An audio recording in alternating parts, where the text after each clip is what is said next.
Hi, I'm John Stevenson. We're going to be looking at John chapter 1, verses 43 through 51, Encounters with God.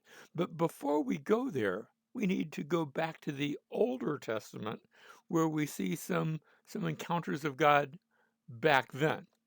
I'm speaking, of course, of the story of Jacob and Esau. Their story actually begins while they were still in the womb. They were twins. We could call them womb mates. Um, and while they were still in the womb, there was a prophecy that the older would serve the younger, indicating that there would be a bit of conflict between the two.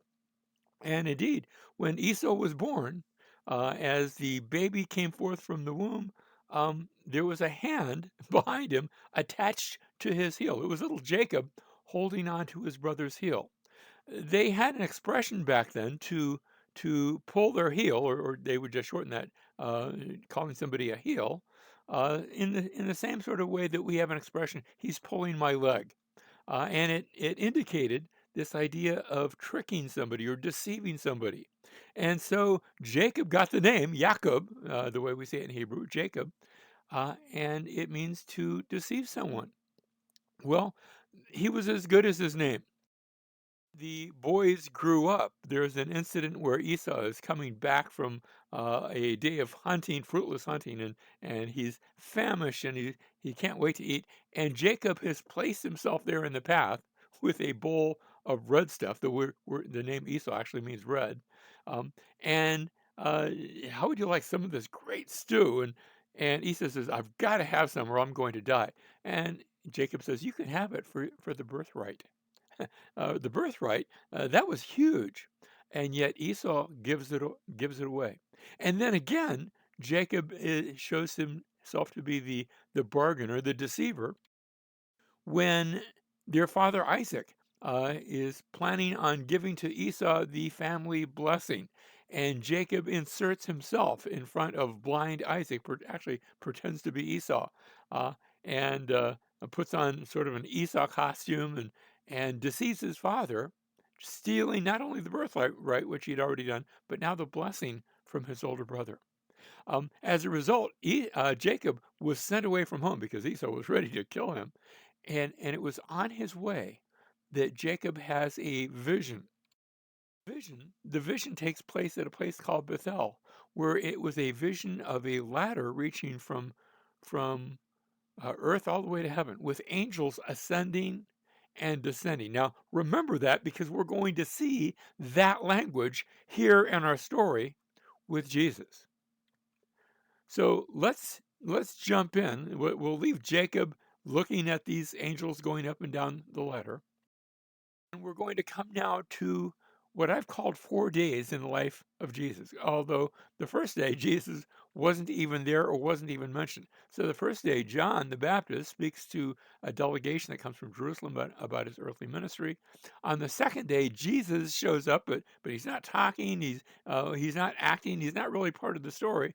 But John publicly introduces Jesus and describes what had happened when he had baptized Jesus at an earlier time. That doesn't take place on that day. That had taken place quite a bit earlier.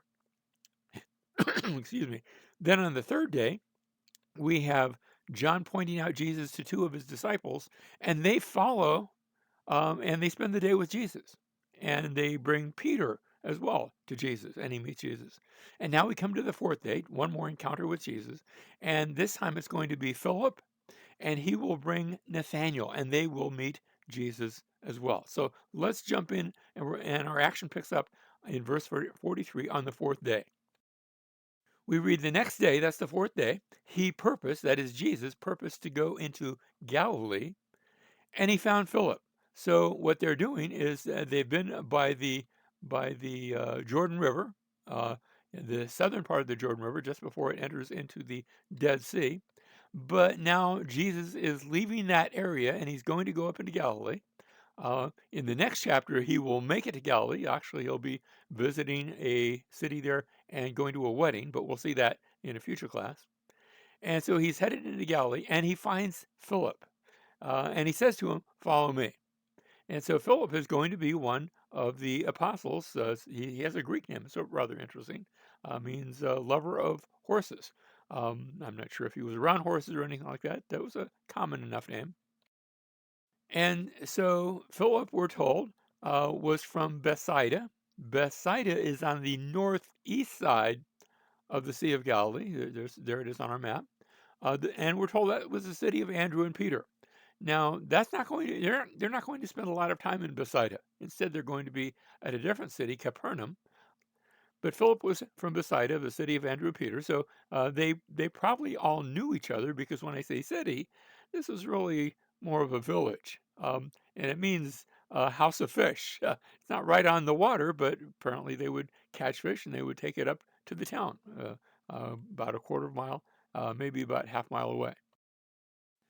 Verse 45, Philip found Nathanael and said to him, we have found, now notice Nathanael, again, a good Hebrew name.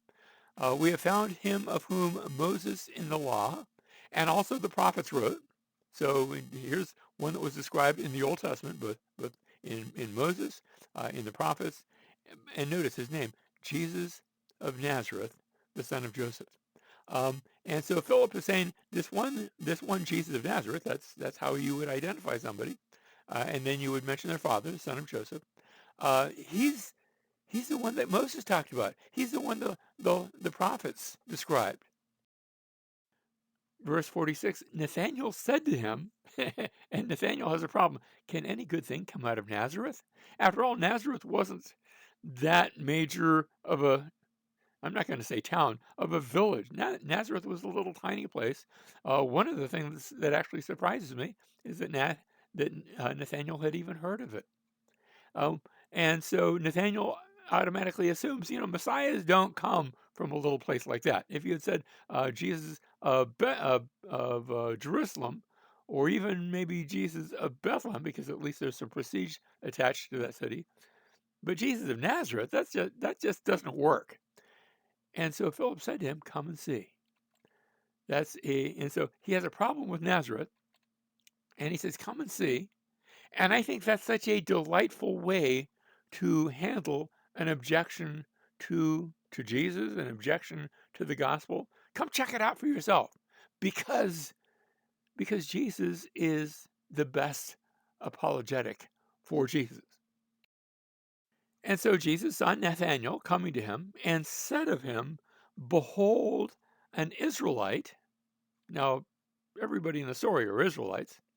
So that in itself is not too much of an unusual statement. Behold, an Israelite indeed, in whom there is no deceit. And you have to catch the little play on words. To anybody that knew the Jacob story and anybody that knew Hebrew would know that there's a little bit of differentiation between Jacob. Remember, the word Israel is the name that was given to Jacob. Um, Jacob, prior to that, had always been known as the deceiver, the one who has deceit. But Jesus says of Nathanael, well, here's an Israelite in whom there is no Jacob, in whom there is no deceit. Here's one who always speaks the truth. He doesn't try to deceive. He doesn't try to cover it up. He just tells it as he is. Verse 48, Nathanael said to him, "How do you know me?" And Jesus answered and said to him, "Before Philip called you, when you were under the fig tree, I saw you." Now, I don't know what happened under the fig tree. And you don't know what happened under the fig tree. And no one knows what happened under the fig tree except Nathanael and Jesus. It's a secret between the two of them. But it was enough. It was enough and significant enough for Nathanael to say, "Oh, you know about that? You know about that?" And notice his reaction. Nathanael answered him, "Rabbi." Now, that's a title of respect. Rabbi, that's, literally, it's a great one, but we would do it like, doctor or professor, that sort of idea. Nathanael answered him, "Rabbi, you are the Son of God. You are the King of Israel." He goes to not believing that Jesus could be anything of consequence to referring to him as both the rabbi and son of God and king of Israel and everything that Moses and the prophets had talked about. But the response of Jesus, verse 50, Jesus answered and said to him, because I said to you that I saw you under the fig tree, do you believe? You see what he's saying? He's questioning the ease to which Nathaniel believed. You see, did that convince you? Like, it's almost like that you believe too easily. And then he says, you will see greater things than this. You haven't seen anything yet. There's a promise of better substantiation.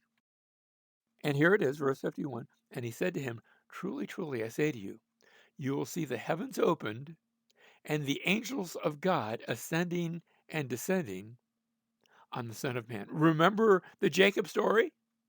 Nathaniel knew the Jacob story. He was an Israelite. He was an Israelite in whom there was no Jacob. He knew that story, and as here's this line, ascending and descending. He knows that story, but he's going to see something different. He's not going to see what Jacob saw, not angels ascending and descending on a ladder, but ascending and descending on the Son of Man. You see, Jacob's very name indicates his tendency to deception and guile, a name that followed him his whole life. Nathaniel, he's a descendant, a son of Jacob, in whom there is no deception or guile.